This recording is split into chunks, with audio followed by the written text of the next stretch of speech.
নমস্কার বন্ধুরা, আজ 27 এপ্রিল আগামী 48 ঘন্টাতে কোন জেলাগুলোতে খুব ঝড়ো বেগে হাওয়া বা কালবৈশাখী বওয়ার চান্সেস তৈরি হচ্ছে এবং কোন জেলাগুলোতে আপনারা বজ্রপাত সহ বৃষ্টিপাত এবং ভারী ঝড়ো বেগে হাওয়া দেখতে পারবেন। পশ্চিমবঙ্গ, আসাম, ত্রিপুরা, বাংলাদেশ এবং মেঘালয়ের উপরে কিরকম তাপমাত্রা বা গরম থাকতে চলেছে সেগুলো নিয়ে আজকে আমরা বিশ্লেষণ করব। সবার প্রথম কথা হচ্ছে কি, আগামী 48 ঘন্টার জন্য ইন্ডিয়ান মেট্রোলজিক্যাল ডিপার্টমেন্ট বা আইএমডির তরফ থেকে এবং সাথে সাথে আলিপুর আবহাওয়া দপ্তরের তরফ থেকে উত্তরবঙ্গের 5 জেলার জন্য এখন অবধি কমলা সতর্কবার্তা জারি করা রয়েছে। আসামের ম্যাক্সিমাম কিন্তু নিম্ন আসামের যে এরিয়া সেখানে হলুদ সতর্কবার্তা এবং ভারী বৃষ্টিপাতের সম্ভাবনা দেখা যাচ্ছে এবং এই বৃষ্টিপাত কিন্তু আপনারা বাংলাদেশের যে উত্তর পূর্ব এরিয়া রয়েছে সেখানে দেখতে পারবেন এবং ওভারঅলি পুরো বাংলাদেশ জুড়ে বিক্ষিপ্তভাবে কিন্তু বৃষ্টিপাত দেখতে পাওয়া যাচ্ছে।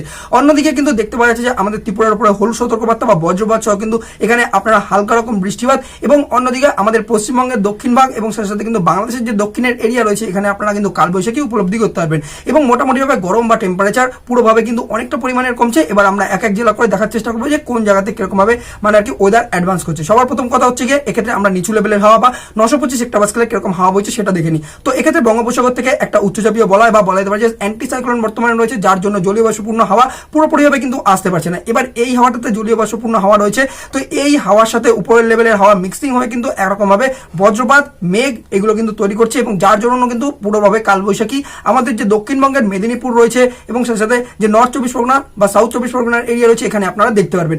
কলকাতা, হাওড়া, হুগলি এই জায়গাগুলোতেও আপনারা ঝড়ো বেগে হাওয়া দেখতে পারবেন এবং এই ঝড়ো বেগে হাওয়ার প্রভাব কিন্তু আমাদের যে বাংলাদেশের এরিয়া রয়েছে যশোর, খুলনা এরিয়া এবং সাথে সাথে কুমিল্লা, নোয়াখালী, পিরিজপুর, জালকাঠি এই এরিয়াগুলোতেও আপনারা কিন্তু উপলব্ধি করতে পারবেন। রংপুর, রাজশাহীতেও কিন্তু এই ঝড়ো বেগে হাওয়া আগামী 48 ঘন্টাতে বইবে। এবার এই হাওয়াতে জলীয় বাষ্পটা যেহেতু রয়েছে তাই কিন্তু দক্ষিণবঙ্গের এরিয়াতে মেঘ থাকা সত্ত্বেও কিন্তু আপনারা কিন্তু গরম একটা কিন্তু ভ্যাপসা গরম উপলব্ধি করতে পারবেন। যদিও টেম্পারেচার দেখতে পাওয়া যাচ্ছে অনেকটা পরিমাণের কমেছে, প্রায় 35 ডিগ্রির মতো কিন্তু টেম্পারেচার দক্ষিণবঙ্গে থাকতে চলেছে আগামী 48 ঘন্টাতে।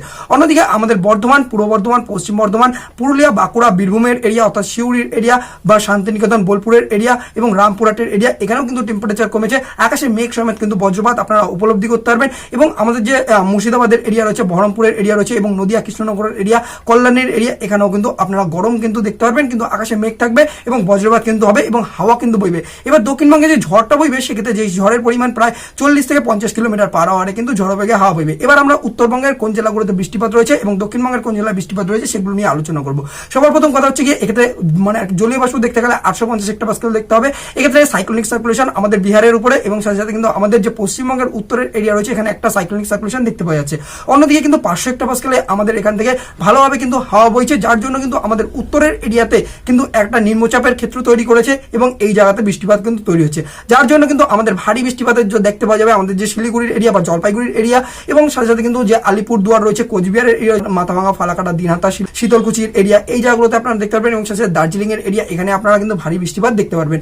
অন্যদিকে কিন্তু এই বৃষ্টিপাতের প্রকোপ যে নিম্ন আসাম রয়েছে অর্থাৎ যে ধুবড়ি, বঙ্গাইগাঁও, বারপেটা এই জায়গাগুলোতে এবং গুয়াহাটিতে কিন্তু আপনারা দেখতে পারবেন। যে পূর্ব আসাম রয়েছে, পশ্চিম আসাম রয়েছে সেখানেও আপনারা দেখতে পারবেন। অন্যদিকে কিন্তু যে পশ্চিম গারো হিলসের এরিয়া রয়েছে সেখানেও আপনারা দেখতে পারবেন। অন্যদিকে বাংলাদেশের যদি আমরা উত্তর পূর্ব ভাগের কথা বলি সেক্ষেত্রে মোটামুটিভাবে বিক্ষিপ্তভাবে মানে কি আমরা বৃষ্টিপাত কিন্তু উপলব্ধি করতে পারবো। এখানে 850 হেক্টোপাস্কেল থেকে কিন্তু সমুদ্র থেকে হাওয়া অর্থাৎ বঙ্গোপসাগর থেকে হাওয়া কিন্তু প্রবেশ করছে, যার জন্য কিন্তু একটা অস্থিরতা বা মেঘের কিন্তু তৈরি হচ্ছে এবং এক্ষেত্রে কিন্তু প্রভাব বাংলাদেশের যে বিস্তীর্ণ এরিয়া, সিলেটের এরিয়া, ময়মনসিংহের এরিয়া এবং হাবিগঞ্জের এরিয়া, নারায়ণগঞ্জ, খুলনার এরিয়া এই জায়গাগুলোতে আপনারা দেখতে পারবেন এবং যশোরেও মোটামুটিভাবে কিন্তু মেঘ থাকবে এবং বৃষ্টিপাত হালকা অল্প বিস্তার কিন্তু দেখতে পারবেন। কুমিল্লার এরিয়াতে অল্প বিস্তার বৃষ্টিপাত দেখতে পাওয়া যাবে। চট্টগ্রামে মোটামুটিভাবে রাঙামাটির এরিয়া, কক্সবাজারেও কিন্তু হালকা অল্প বিস্তার বৃষ্টিপাত দেখতে পাওয়া যাবে। অন্যদিকে আমাদের যে শিলচরের এরিয়া রয়েছে, হাইলাকান্দির এরিয়া এখানেও কিন্তু বৃষ্টিপাত থাকতে চলেছে আকাশে এবং সাথে সাথে কিন্তু দেখতে পাচ্ছি যে আমাদের ত্রিপুরার এরিয়া অর্থাৎ হচ্ছে কিন্তু যে হাইলাকান্দি মানে আর কি আমাদের ত্রিপুরার এরিয়া বলতে গেলে যে সিপাহী জেলা, গোমতি, উনকোটি এই এরিয়া, পশ্চিম ত্রিপুরা, দক্ষিণ ত্রিপুরা এই জায়গাগুলোতেও আপনারা কিন্তু আকাশে বজ্রপাত সহ কিন্তু মেঘ দেখতে পারবেন। ওভারঅলি পুরো দক্ষিণবঙ্গের এরিয়াতে একটা ঝড় বইবে, কিন্তু আমাদের মেদিনীপুর বা ঝাড়গ্রামের যে এরিয়া রয়েছে এখানে আপনারা অল্প বিস্তার কিন্তু বৃষ্টিপাত উপলব্ধি করতে পারবেন। হুগলির উপরে কিন্তু অল্প বিস্তার বৃষ্টিপাত, হালকা ছিটেফোঁটা বৃষ্টিপাত আপনারা উপলব্ধি করতে পারবেন। অর্থাৎ হচ্ছে গিয়ে দক্ষিণবঙ্গের এরিয়াটাতে পশ্চিমবঙ্গের বৃষ্টিপাত নেই। অন্যদিকে বাংলাদেশের যে দক্ষিণ ভাগে রয়েছে অর্থাৎ বরিশালের এরিয়া এবং সাথে নোয়াখালী, কুমিল্লার এরিয়া এই জায়গাটাতে আপনারা অল্প বিস্তার বৃষ্টিপাত কিন্তু দেখতে পারবেন এবং সাথে সাথে উত্তরের এরিয়া অর্থাৎ হচ্ছে গিয়ে মালদা এবং সাথে উত্তর দিনাজপুর, দক্ষিণ দিনাজপুর এখানে কিন্তু অল্প বিস্তার কিন্তু মেঘ রয়েছে এবং হলুদ সতর্কবার্তা জারি করা রয়েছে।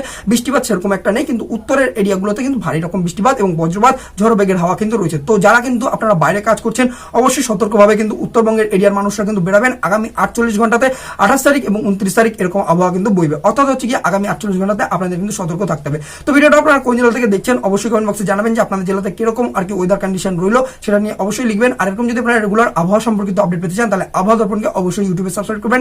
আর ভিডিও ভালো লাগলে অবশ্যই শেয়ার এবং লাইক করে দেবেন। তো দেখা হচ্ছে আপনাদের সাথে পরবর্তী আবহাওয়া আপডেটের সাথে।